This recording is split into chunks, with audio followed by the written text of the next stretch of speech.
Hey everyone, it's your average chess player here. I'm back with yet another endgame episode. So today we're gonna look at this specific endgame position. It is White's turn to play, and we have to figure out if White is gonna win this endgame, or if it is a draw, or there's no hope and we're gonna lose this endgame. So feel free to pause the video at this point and try to figure out the solution for yourself. If you do feel like you found the solution or you want to verify that your solution is correct, feel free to skip ahead to the solution part of the video. I leave timestamps in the description. But if you want to see how I approached this puzzle and what mistakes I did when calculating, what patterns I saw, and how did I arrive at the final solution, along with candidate moves and all that, you could just stick around and continue watching, and we'll go through all of that right now. So yeah, I'll just leave timestamps for in the description for everything. So feel free to watch the video however you wish.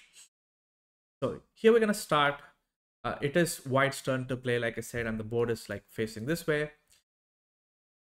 White's pawn is being attacked by this rook right now, which is something that we need to address probably, or use it to our advantage. White's rook is kind of stuck here, blockading these two pawns. This pawn, it could queen eventually, but this rook is in the way. The black's king is kind of away from the action, but also is cramped by his own pieces. And the white's king is completely out of action. So we need to see if we can bring the king into the attack some way. So the first move, I did not have a full plan here to think of. I could only see a plan for black in this position first, which was see if you could just get around to this pawn on f6 with the king, and also just capture this pawn. So put two pawns under attack and capture one or both of them and try to win the game. For white, I did not see a clear-cut plan at the start. The first move that I considered was just rook h5, protecting this pawn on h6. But then after king d8, I realized black, like the plan that I said, black can execute that plan. White in turn can play like something like king b7. After king e8, this square is taken away by the f6 pawn. So king e8, king c7, king f7, takes with a check, king d6, king g6, rook h2, because the rook was hit. After takes on h6, takes on h6, and take on e6, this position is a draw. So rook h5 outright, it kind of leads to a pretty much a logical sequence of moves, which looks like the best play, and it leads to a draw. So at least we have a draw on our hands, but we need to try and do better, right? The next move I considered was a rook to c5 check, with the idea that after king d8, I thought, okay, hey, since the king is kind of cramped for squares with the pawn on d7 not giving space, and this pawn on f6 controlling e7, I thought maybe I could play something like even king to b7 and then checkmate the black king with rook c8. But once I played king b8, I was like, okay, maybe black can now play king e8 with king f7, take on f6, take on h6, and I'll be losing now. So this might not be the best move. Then I also saw a d6 check, which is just a discovered check on the white king with the pawn hitting the rook on c5. I was like, okay, rook c5 is just not gonna work if I'm gonna, especially if I'm gonna follow up with king to b7. And in this position, I saw a second move that I could play, which was rook to g5, with the idea of playing the rook to like g8 with a check eventually. Like if black plays something like king e8, I could play rook g8 check, king f7, and rook g7. And I thought like takes either way, takes on, let's say, g7. This position, it kind of reminded me of a similar position that I saw recently, but it turned out to be this position turned out to be a draw, like this, where white now has to like play something like king, let's say king to d3, and then black can just play king to g8. Now white has to dance between these two squares, and black's king will dance between these two squares, because there's no way to make progress. If white captures the pawn on e5, then this pawn will you can start pushing this pawn, and although this specific position, it will turn out to be a draw after king d6, d2. I have to queen here, takes, push, queens, and then check and queens, and this is a theoretical draw. And black can also not capture the uh, after something like this, black cannot capture the pawn on f6 because I will queen with my with my pawn. So this position is a draw.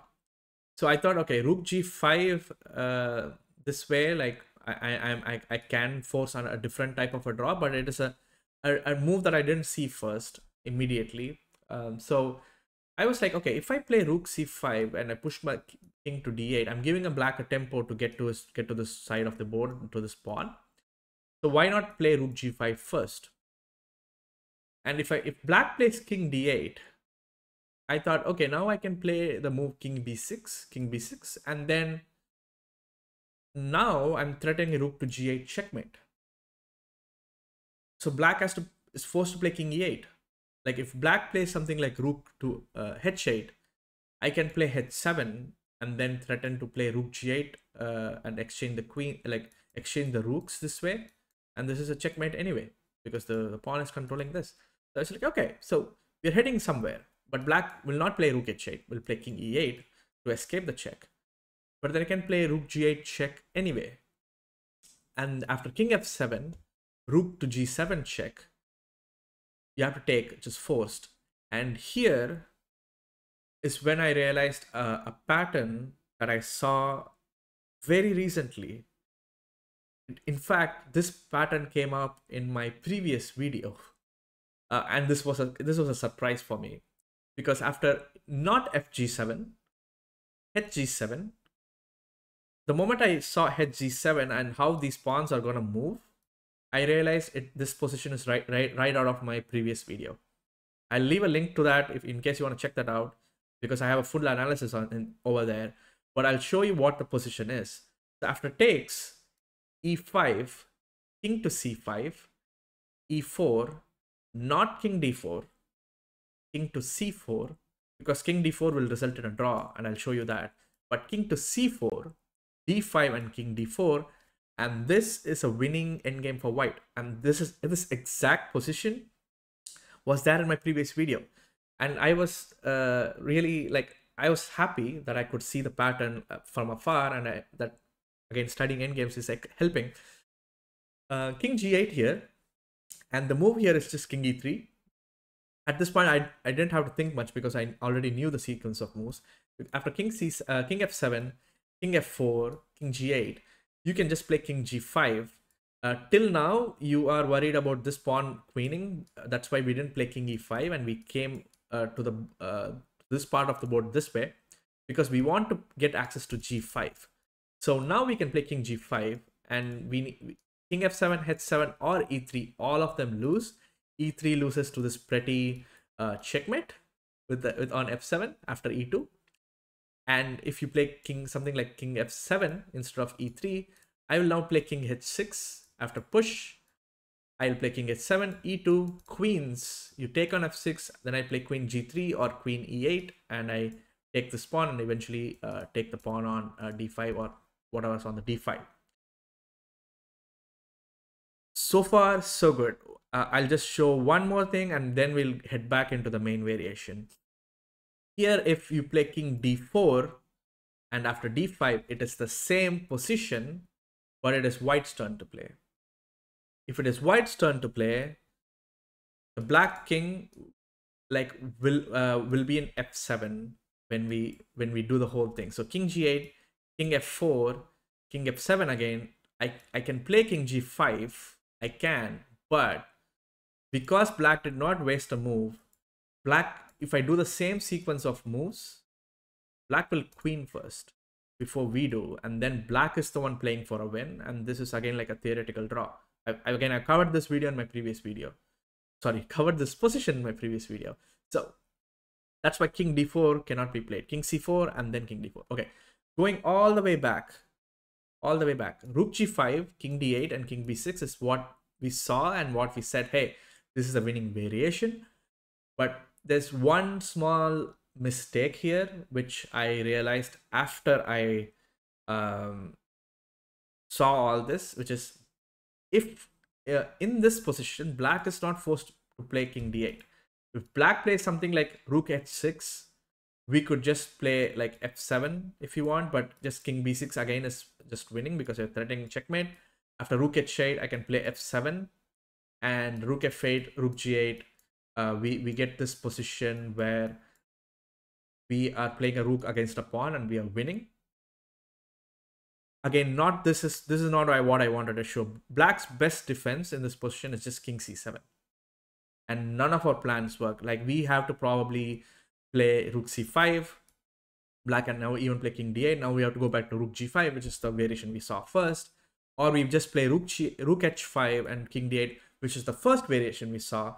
And it's again, we know all of this is kind of a draw, which led me to the discovery that, okay, main problem is the c7 square. If I play rook g5 first, black can play king c7 and not king d8. So I just take away that access to the c7, which is just play king b6 first and not as the second move. If we do, once we do this, black has no option. Black is forced to play king d8. And then we play rook g5 and all the sequence of moves that we saw are forced. If in this position, black plays rook takes h6, we play rook g5 anyway, and we just saw this with rook h8, f7, rook f8 is now forced, and then we get into the same sequence of moves. And that is the solution. So I saw like the second half of the solution, or 90% of the solution, with the wrong move order. And then when I checked it again, I realized that black has the resource of going to c7. So I can play king b6 first to block it, and then play rook g5, and then everything else works. What an endgame. So if you skip to this part of the video, I'm going to show you the solution without all the bells and whistles, which is just to play king b6 first, taking away the c7 square from the black king, and then after king d8, which is probably the only move to prolong the game. If you play something like rook takes h6, we play rook g5 and threaten mate, and that is completely winning for white, like instantly winning for white. King d8 is the best defense. After rook g5, we see that we are threatening checkmate, so black has to play the move king to e8. After rook g8 check, king f7, rook to g7, rook takes g7, h takes g7, f takes g7 is a draw. After e5, king c5, e4, you could play king to d4, and after d5, you cannot take this pawn because if you take, e3 is queening. So you have to play king e3, and black can play king g8, and both of you would be trying out your salsa moves between those two squares. So here, h takes g7, and after e5, king c5, e4, and king to c4 and not d4, black can play d5, and after king d4, this is a winning endgame position, which was a surprise to me, and we saw this in my previous video, this exact position. So again, go check it out if you want to. Here, black can play king to g8, and we play king e3. Whatever black plays, I'm going to show you the prettiest line, which is just king f7, king f4, king g8, king g5, abandoning this pawn, and after e3, king g6, e2, f7 is a checkmate. The other lines also lead to a win, but I just wanted to show this specific one. Hope you guys enjoyed this video. Please leave a like if you liked it, and please subscribe to my channel if you like this kind of content. I'll catch you guys in the next video.